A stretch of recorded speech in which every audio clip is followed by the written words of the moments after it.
All right, let's keep it going.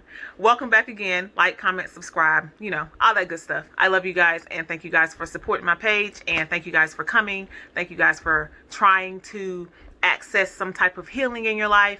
And if you're not trying to access healing, then thank you for being nosy. Whatever reason you're here, welcome, welcome. So let's continue. So after November, after we finding out that he was married, or he was not married, but as far as me, in my brain, he wasn't married.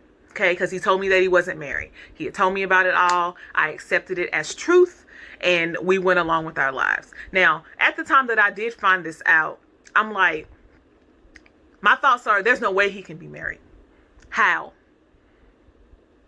How, Sway? You talk to me all the time, every day, first thing in the morning when you wake up, all throughout the day, when you were working at these jobs before the last job that I have known him to have. I was there. I would go there every day. He would work at different sites. I would go. Like, there was no way he could be married. There was no way he could be married. I haven't seen any pictures.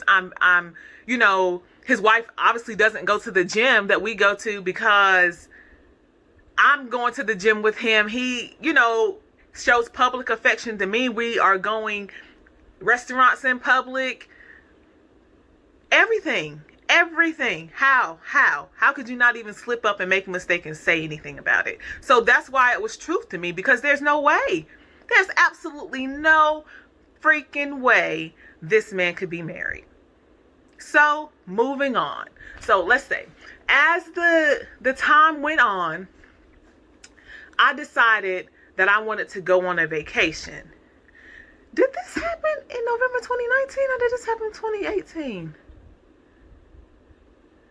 I don't know if me finding out about the marriage happened in 2019 or 2018. But it was November. So I'm sorry if my dates are wrong, but it was November. I feel like it was 2019, but it could have been 2018. But anyway, life moved on. Okay? So then we're going on as normal. You know, I decided that I wanted to go on a vacation, and at this point, I didn't really have anybody who I wanted to go on a vacation with. So I had mentioned really joining a random travel group and taking a trip by myself with some random people that I didn't know, that we would just meet up in this international area and go. So after me telling him that, all of a sudden he got some homeboys that I never even met that are going on this big trip. So finally, to me, it's like, oh my gosh, we finally get to go on a trip. It's been almost 5 years. We have talked about this. We have to work so hard. Both of us have grind so hard to get this moment, and now we can go on this trip. So we start he said that I was going to cover the part of the trip that was the flight and everything. And then he was going to cover the hotel, and it was going to be a big group trip. Now, mind you, I had met some of his friends in the beginning of our relationship, or what I thought were friends, but I think they were just his Charlotte friends. And I don't think these people really know. They can't. These people don't know who he really is. He just set up this group of people to try to make it look like he has a normal life. And to him, he has a normal life. To them, he has a normal life. And to me, he has a normal life. But it's just no one knows about this. No one knows about this problem except for all the women who are involved, except for all his parents probably who are involved, which is why I never really met them, and I never really met the other women. And yeah. So we start to plan for this trip, and the trip is being planned in a group, in a WhatsApp group, but he didn't add me to the group, but I'm supposed to be a part of it. But because he always wanted me to let him be the man and handle some things, then I allowed it, because I was trying to be the woman that a man would want, meaning let a man lead. You know what I'm saying? If he's a God-fearing man, which he definitely presented himself to be, if he's a God-fearing man, and you should submit.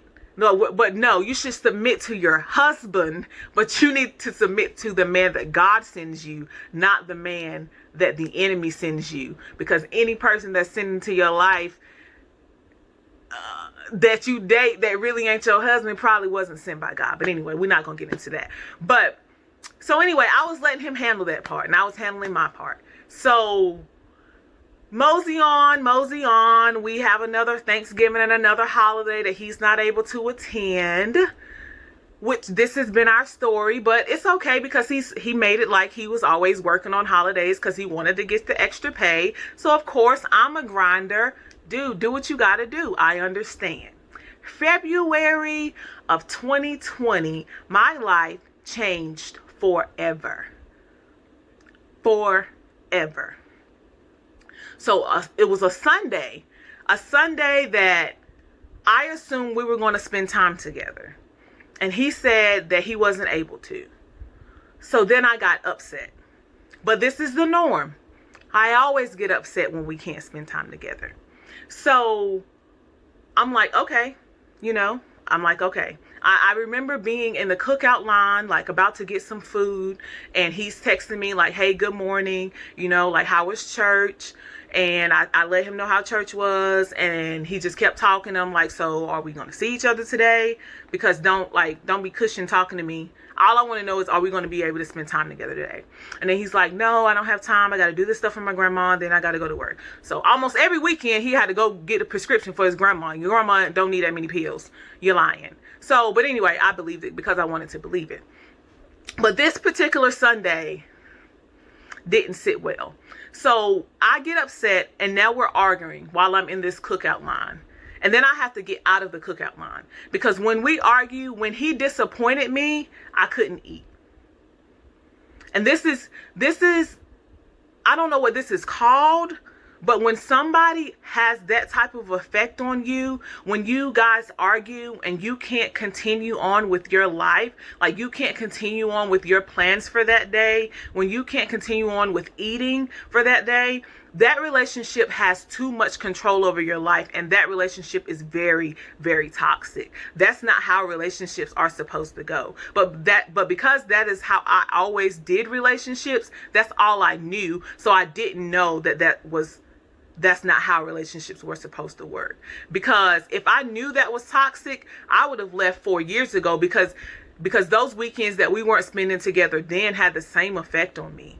I was still so sad. It's like the only thing that distracted me from being sad was me working so much, because that was a distraction. Excuse me. I didn't have to focus on us not spending time together, so I just would work.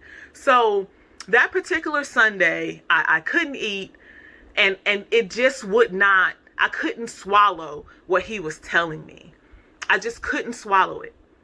So that night, so I'm texting him, and now he's at work. So when he's at work, he can't answer his phone because he is on post as a security guard, and he would get in trouble if he took his phone out. So that was the excuse he gave me for his night job.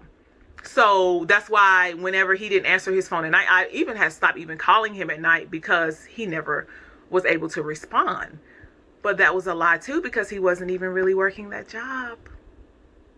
So that night he's at work, I'm sending paragraphs, I'm distraught, and I'm always sending paragraphs because you're going to hear what I got to say. You ain't got to answer the phone, but you finna read these paragraphs. I don't know if he was reading them or not, but he was reading some of them because he would get mad. So, and he would like say some things that I had said in the paragraph. So I know he was reading some of it. So that night he didn't respond to anything, like at all, the whole night.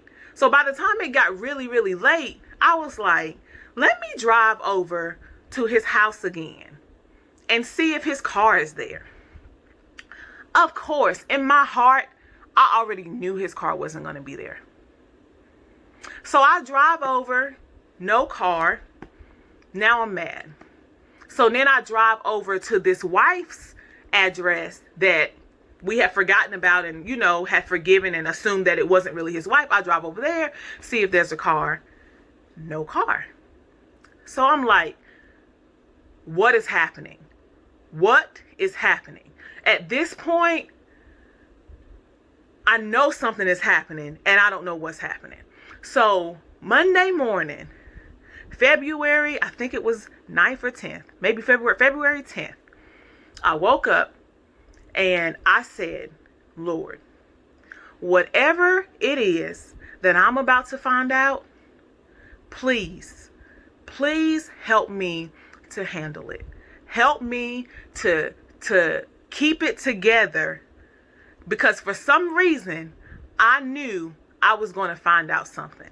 I was not going to rest that week until I found out what was going on, because I knew in my heart, in my spirit, in my gut, there was some lies going on.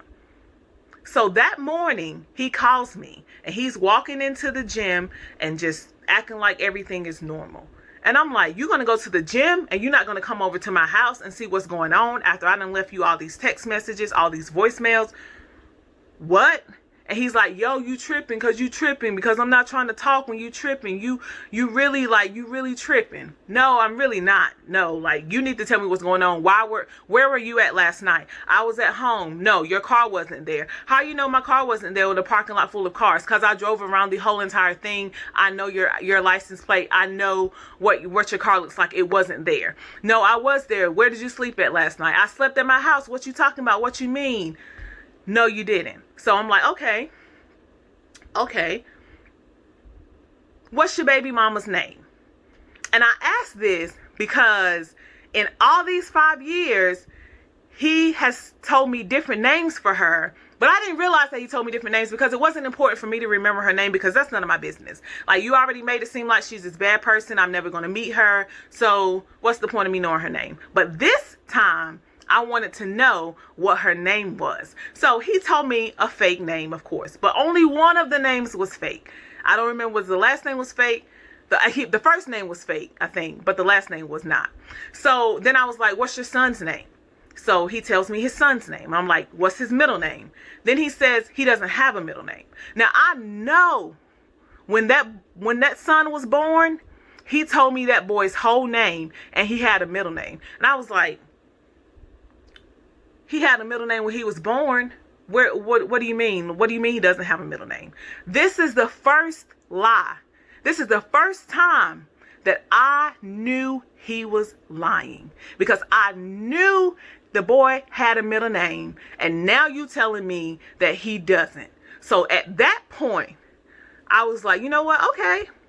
Well, I'm sorry for acting crazy this morning, please forgive me. But if there's something going on, I'm going to find out today. I told him that. I said, if there's anything that you're hiding, I'm going to find out today. And I found out that day.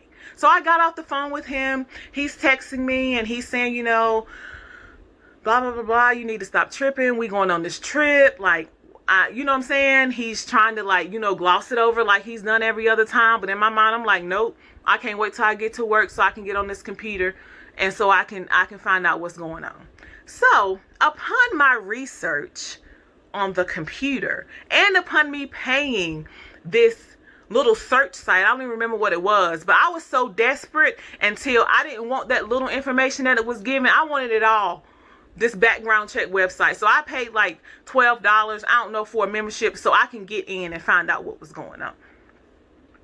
Upon my research, I found out his baby mama's real full name. Okay. So I put in these two names in Google, his full name and her full name in Google.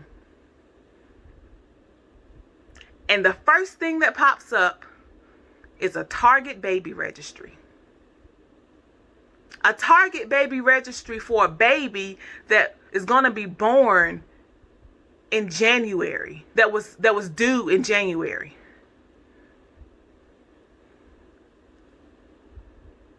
And this registry, I click on it and it says it's for these people.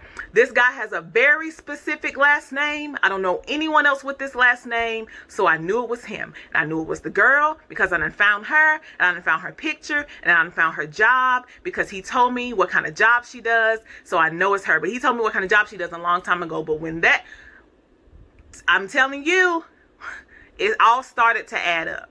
So now I'm like, okay, Of course, heartbroken, like can't even swallow. Like, child, done in the throat. I don't even know how I got through the rest of that work day after I found out all of that. So then I find her phone number. And I'm going to call her when I get off. Like, I'm going to call her when I get off work, and hopefully somebody will finally be able to tell me the truth. Now I'm going to call the baby mama that I ain't never met, that I ain't never even seen no pictures of, that has his son that is obviously on child support apparently, that his mama talks to, and he don't have no good relationship with her. Like, she just trash. Some trash baby mama. But I'm finna call her because at this point I need somebody to tell me the truth. So let's stop here, and then in the next video I'm gonna tell y'all what she told me, and I'm gonna tell y'all what happened. Child, woo! It's crazy how I can laugh about this now, because I wasn't even able to talk about it. I wasn't even able to function in February. I don't know. I know how I made it. I'm going to tell y'all how I made it later on. But, bruh. So, like, comment, subscribe. Show up for part 6. And I'm going to tell y'all how I found out. And it was crazy. Bye. Thank you guys for coming.